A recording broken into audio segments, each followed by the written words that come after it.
Okay, some things about using a knife. First of all, your cutting surface needs to be secure, needs to be steady.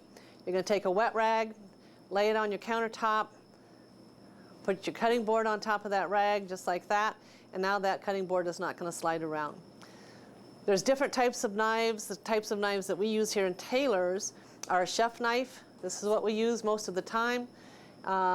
It's distinctive. It has a drop to the blade and accommodates then putting your hand around the knife so that it makes room for your knuckles. So your knuckles aren't hitting the surface of the board when you cut with that knife. It holds your knuckles off the board. We use a chef's knife for most of what we do. When you hold that knife, hold it real firmly in your hand, like Brock is showing you. If you have a smaller hand, put your finger, your forefinger, and your thumb on the blade of that knife, and that will hold that very securely. And actually, Brock, you can put your finger right on the blade. Now, move it up just like that. You can actually hang right onto the blade itself if you're up to the top of the blade, just like that. And that's a good secure position for your hand. When you slice, you're going to slice toe heel, like that. When you chop, you're going to put your left hand if you're right-handed, or your right hand if you're left-handed. Excuse me. Yes. And you're going to chop just like this.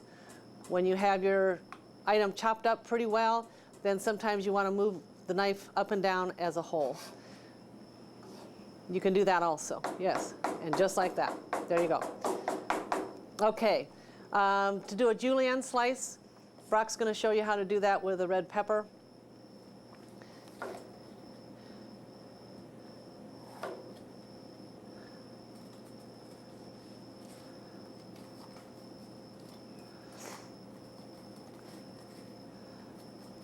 He's coring the pepper, takes all the white out. Then you're going to lay your pepper flat into julienne. Notice how he has the fingers on his left hand curved. The tips of his fingers are pulled back away from the edge of the knife, and he's using the knuckles of his left hand to guide the knife as he slices. So when you're cutting, you want to be sure that you have your left hand in that position. It's holding the product, but it's keeping your fingers away from the knife. It's keeping your fingers back from that knife edge. It's important that you do that.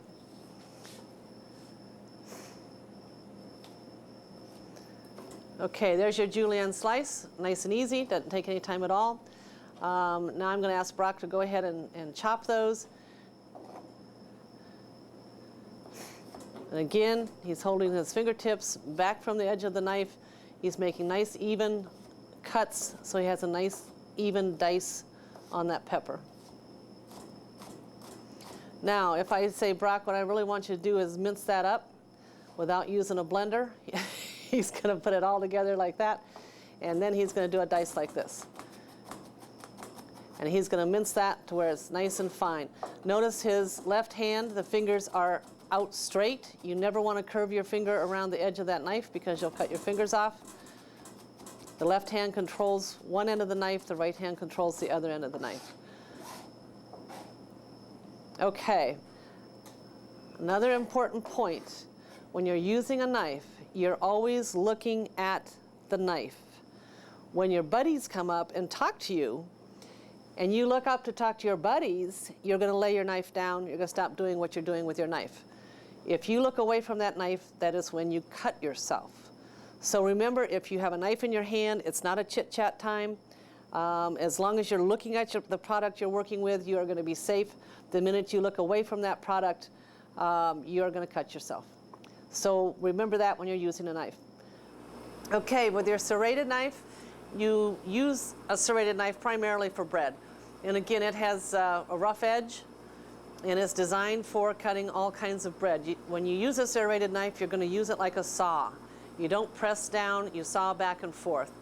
And if you use it like a saw, just like Brock is doing here, you can see that you get a nice even slice. You're not crumbing the bread, you're not squishing the bread.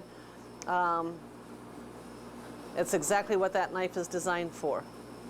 So when I tell you to get a serrated knife for your station, make sure that you get a serrated knife.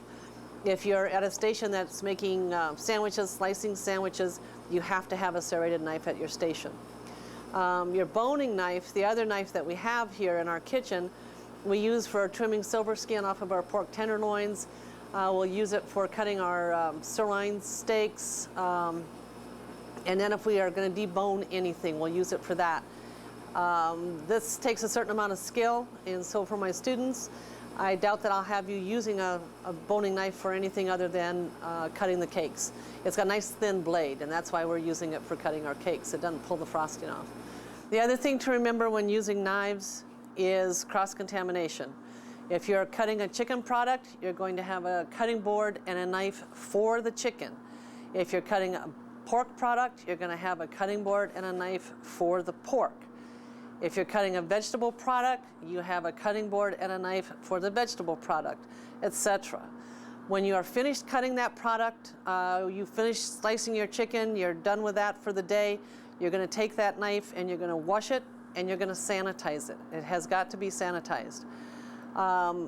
During the shift, make sure that you never take that knife that you've cut the chicken with and cut anything else but chicken. It's one of the biggest sources of cross-contamination. And again, when you're done with your product, you not only have to wash that knife, you have to sanitize that knife. So you're going to have a cutting board at your station for chicken, if you're doing chicken, for pork, if you're doing pork, for beef, if you're doing beef, for vegetables, if you're doing vegetables, for bread, if you're doing bread. You have to have a separate cutting board and a separate knife for each one of those food products.